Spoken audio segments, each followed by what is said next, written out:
Hello class, this is Professor Satterwhite, and we are going to talk about zines and the history of zines and Cometbus and how all this relates to literature itself. So I wanted to first mention that I'm talking to you from the headquarters of the 309 Punk Project. This is a local project that works with the history of punk rock in Pensacola, which is directly connected to zines. You might not know this or not, but Pensacola has a long history of not only punk rock, but also a history of zines and zine production. There's a number of zine writers that came out of Pensacola, a number that lived over here for a while, including our friend Aaron Cometbus. So I wanted to mention that, but I'm over here at the headquarters for the 309 Punk Project right now, and I'm going to walk over here. You can see, forgive the lighting as well. I don't have a sound crew or a light crew or anything, so hopefully you can hear me okay, and hopefully you can deal with the shade every once in a while. So I'm moving over here next door, and I wanted to move over here next door because right next to the 309 Punk Project, we have a house called 311. This is this house where a number of writers lived at a certain point, and a couple of the writers I'll talk about, but one of them in particular was Aaron Cometbus. So just like when we went to the Fitzgerald house and in other videos, I like to be able to film them as close as possible to something related to the authors. I won't always be able to do that, but I like to be able to try and bring that into the videos and into the classes as much as possible. So so that's one thing that you're going to hear in here. One of the things you'll see in here, one of the things you'll also hear are some of the sounds of the city. So there's noises, there's cars, might be dogs barking, and there might even be some people that are cutting the grass happening across the street right now. So hopefully you can hear that, hear me over that. But anyway, let's talk about zines. All right, so zines are a form of literature that are drawn back into a couple centuries. Histories go back a couple centuries, and this would be not so much in zines themselves, but at least in their parents, foreparents of what the zines were and what zines have become. So if we want to think of some of the earlier versions where people think of some of the first zines, some of the first zines where people look at as potential zines, grandparents of zines, are in Thomas Paine's Common Sense. So in saying that, I should mention to you a definition of what a zine is. So why people would think that Thomas Paine's Common Sense is a zine, I'm sure you're familiar with this from American history, is because originally it was a self-published, long rant, anti-authoritarian rant against, in this instance, the monarchy, but otherwise it was still self-published piece of work written by one person and directed towards building a political movement. This is connected to zines. It's not exactly the same thing, but it being self-published and written by one person, yes, that is it. He hoped for a really large audience and wanted to get this published. It was picked up and taken in many different directions that probably he couldn't have predicted. Might not even predicted that it would have been partially responsible for the American Revolution, although he certainly would hope for that. That it was still one of these moments where somebody has something to say and they want to say it, and the normal publishers of the day wouldn't be able to publish it or put it out there. So he had to find small publications, small press, and put the work out there. So that would be why people see the connection to it. And that brings us to our definition of what zines are. So if you've never heard of a zine before, the term itself comes from magazine, and it's pronounced a magazine, not zine, but zine like magazine. And it is a small publication, usually with a print run of around, maybe average is around 50 to 100, with some exceptions. They're usually written by one or two people, but they also have some that are written by several people. And they generally come out of the punk subculture, but they don't entirely come out of the punk subculture. In fact, over the past couple of years, a lot of that has changed too. So where zines were originally looked at as mostly a punk thing, nowadays are seen in many, many different ways. And a lot of different groups of people have taken on zines who have no connections to punk, don't listen to punk, and otherwise have no other connections except for the medium that they happen to be producing in. I wanted to mention that just to give you a little bit of an idea what zines are. Some of their forefathers, as I've mentioned, were Thomas Paine's Common Sense, possibly. I'm not sure if I totally buy that, but I could see why people make that connection. Another one, though, would be in a publication like this. This is Fire. This is a small publication that was written in the 1920s, and it was written by several people. They had a board of directors, a group of writers and artists who had put this together. And if you read it, this publication is part of the Harlem Renaissance and features some famous writers, Langston Hughes being one, and fellow Floridian Zora Neale Hurston. This is also one of the major figures in here. But within that, we see the youthful energy. And one of the reasons why they wanted to publish this is because no one else was really taking them that seriously. And they knew that they had something important to say. So they knew they had something important to say. And as writers and as young folks, knowing that what they're saying should be heard by the world, then they felt the fire, as this is entitled, and wanted to get this out. So knowing other people weren't doing it, they decided to do it themselves.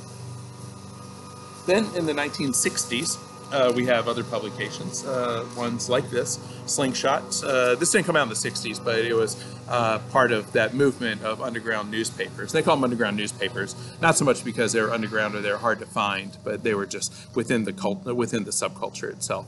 So as a result, one of the reasons why they published their work was because a lot of other people weren't paying attention to what they were doing. So they felt also the need to be able to tell their story from their own vantage point. The mainstream newspapers weren't reporting accurately about the counterculture. They weren't discussing the complexities. They weren't talking about the bigger issues. They just wrote them off as young people who didn't know what they were talking about. So they decided to create their own newspapers. So they were newspapers for their subculture, by their subculture. But of course, anybody could read them. Whoever wanted to read them, they were out there. This is an example of one. In 1965, there were about 5 of them. By the end of the decade, there was close to 1,000 of these publications that were being published, including one here in Pensacola. In fact, not very far from here, a couple blocks up the street, one of Pensacola's publications, a little newspaper called The Fish Cheer, was published. But the big change that happened in the 1970s was the invention of 2 things. One thing is the invention of the photocopy machine. And this is when the photocopy machine came out, then this allowed for people to be able to self-publish their own work. And this timed nicely with the advent of punk rock, which came out also in the 1970s, roughly in the 1970s. And as like with a lot of subcultures, the mainstream press, magazines like Rolling Stone, which incidentally started off as in the underground press movement, were dismissing them. They weren't paying attention to them. There might have been the beginnings of a generational divide that was happening at this point. And these groups certainly weren't hippies by any means. So hippies from the 60s, or freaks from the counterculture movement at that time, as they called themselves. So they wanted to differentiate. And one of the ways they did this is by, again, creating their own publications. So with a Xerox machine, a photocopy machine, that somebody who had an idea could write it down, photocopy it, and make their own magazine. They started interviewing their friends, interviewing bands, which were mostly their friends, and took the do-it-yourself culture to a new level. In fact, a lot of what we think of as do-it-yourself, DIY, comes out of this exact movement of punk. And one of the early ones, early zines that came out in the 1980s, was the zine that we're reading now, Cometbus. This wasn't the only one by any means. There's a lot of them that were out there. And when Cometbus came around, he was probably, there's many other zines had already been out there, and he was seeing what other people were doing and thought that he could do it himself. He started this when he was 14 years old in 1981. He's been doing it ever since. He still publishes. This is written maybe about a decade ago. 2009 is when this was published. So it's been out for a while. But other zines out there are this one here, and this is another famous one. If you're at UWF or around UWF and go to the campus of UWF, then this is one that's available in the zine library. If you find any zines out there, if you go to a record store, often is where you find record stores, small independent bookstores, that you might find zines like this. This might be one of the zines you'd see, and Cometbus would be one of the zines you'd see there, mainstays. This zine, Doris, incidentally, the author also lived over here at this house at one point. That her zine was very influential because what she did, what was largely different than a lot of the zines that were happening at that time, was she started writing more about personal issues, things that were happening in her life, stories that were related to her, but also very political stories that connected what was happening in her life to larger events that were taking place around the world, issues around women's rights and issues around war, politics, and many, many other issues that are largely connected with each other. And the author, Cindy Crabb, she would put this together in this work and write this in very personal sense, have her own comics, draw it together, and photocopy it and make her own publication. So to do this, as you can see here, showing you the fonts. These are typewritten with a real typewriter, which means that you don't have to have a computer to be able to put these together. Over the years, it's progressed and has a lot of different different style changes. In some ways, it actually looks very similar to some of the earlier ones too. She prints in much larger print runs than she used to do, but nonetheless, still follows the same ethic that she had at the very beginning. And if there's any changes, it's really just that, like with all writers, the more you write, the better your writing gets, and it's a very strong publication to this day. If you're interested, she also has a website. I'll put it up here so you can see it. But it's doris.com, so if you want to check out some of her zines. But then Cometbus is also in that same category. When Aaron started writing, he would focus on zines and on bands, and would focus on the punk scene over in Berkeley and the punk scene nationally. However, it started to change over the years, and as it changed, just like with all writers, if you do something long enough, you get better and stronger at it. And Cometbus is one of those zines where you definitely see progressions over the years. When Aaron wrote this in 2009, this was written as a novella. Novella is a small novel, and it's about 64 pages long, and it covers the stories of a handful of punks who are living in a somewhat small town that the narrator gets stranded in. This is fictional. There's some basis in historical events, if you want to call them that, just like any other work. But this is a work of fiction, so it should be seen as that. But also, besides zines, in looking at them as fiction, sometimes as fiction, works of fiction, that it's important to think of this also in the category of literature. And I mention that because we have very broad definitions for the term literature. If you were to Google what is literature and check out several different sites, you're going to find several different definitions. What literature means is could change by person to person. It could have everything to do with sentimentality. The work can move you. It can be validated by various sources, various gatekeepers in publishing. That could be how we see literature. We could see literature as incredible works of moving fiction. We could also see it as stuff that is totally not interesting. I know all of us have had that experience at one point or another where we've read something that another person had told us, or another authority had told us, were some of the most seminal pieces of literature of this time period. And they might have had a role in that time period, but just might not resonate with you. And other times, other works might seem incredibly strong in their categorization of literature, and fall into that category, and other people might not see why that would be the case. And I mention that because when we're looking at zines, this is an atypical way that people have seen literature, because often people don't look at literature as something that's self-published. However, a lot of literature has been self-published, and America has a long history of literature that is self-published, and it's quite often really just the test of time, is what determines what is literature. And sometimes it's not even that. There could be literature that that is popular for a moment, disappears, and then comes back and becomes incredibly popular. An example of that recently is a work of nonfiction, is a work that came out several years ago called 12 Years a Slave.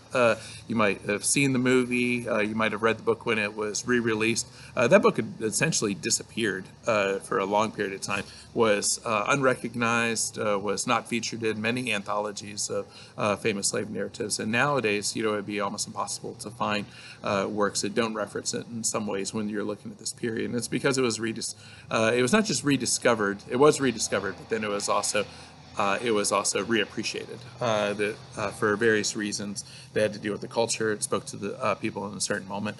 But when it was written in the 1850s, it sold over 10,000 copies. Very respectable for that time, respectable for nowadays. And then, disappeared, as did the author. And then years later, it ends up coming back. As one writer had found it and fell in love with it in the mid 20th century.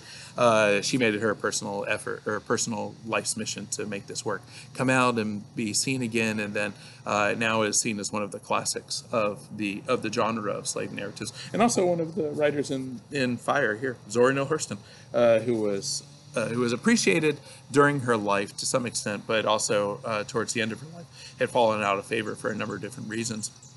Was underappreciated, and she died certainly not seen as one of the great writers of her time. She was buried in an unmarked grave in Florida, and it wasn't until another up-and-coming writer, another young writer named Alice Walker, went to go find her grave, that she came to find her grave and then reappreciated her work, talked about her work, wrote about her work, and now it's hard to go to a bookstore and not find a copy of Zora Neale Hurston's work, whether it's a used bookstore or a larger bookstore. So if we looked at if we'd seen her work as literature at a certain time, people might not have looked at it as literature because it went against what other people were viewing as literature because it was coming from maybe a marginalized group, she was a black woman writing in the South, writing in dialect, and many people didn't agree with that. And it took years for it to be appreciated. So my point with that is just to say that that what we see as literature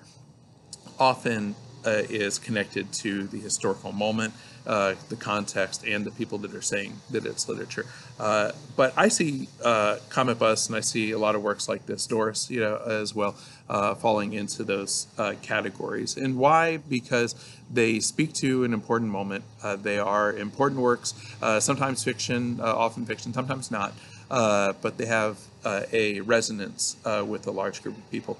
And whether they stand the test of time, who knows? In 100 years from now, if people are still reading, that they may be appreciated, they may not be. But nonetheless, I think that they should be seen as falling into that long history of self-publication, whether we're thinking of Walt Whitman with his Leaves of Grass, we're thinking of the small press publications such as Allen Ginsberg, Diane DePrima, Anne Waldman, many other writers, Bernadette Mayer, thinking mostly of poets in this instance, but a lot of other people, who are writing who might not feel that their work is going to be well received by a larger audience. So they publish for themselves because they know this is important and they want to get it out to the world. However, this is the world might not be ready for what they're doing, or they might not have those same ambitions that other writers have of getting rich off of their work, and they just want other people to read their work, and that's hopefully ideally what most writers want is readers. So I throw that out there to you to say that when you're looking at this, I don't want you to think of literature as having a set, solid definition that always fits all the time. Just like zines, there are many qualifiers, and I want you to see this in that same category, that we can see similarities between this zine and the zine, or I'm sorry, in the small novellas of John Steinbeck, for instance, that they fit into that same, actually this story right here in particular reads like some of those smaller novellas by John Steinbeck. I'm thinking of Tortilla Flat and Cannery Row in particular, but other ones too, longer short stories, maybe some of the short stories of Dorothy Parker, if you think of her story Big Blonde, and other writers, who are working in this genre and are underappreciated often while they're alive, but come around later on. And sometimes people are appreciated while they're alive too. It's a mixed bag, but anyway, the definition of literature is fluid. The definition of zines is also fluid, and the way I define them often is that you know it when you see it. All right, and that might be a little unsettling for some people, but I think literature should be a little unsettling. So anyway.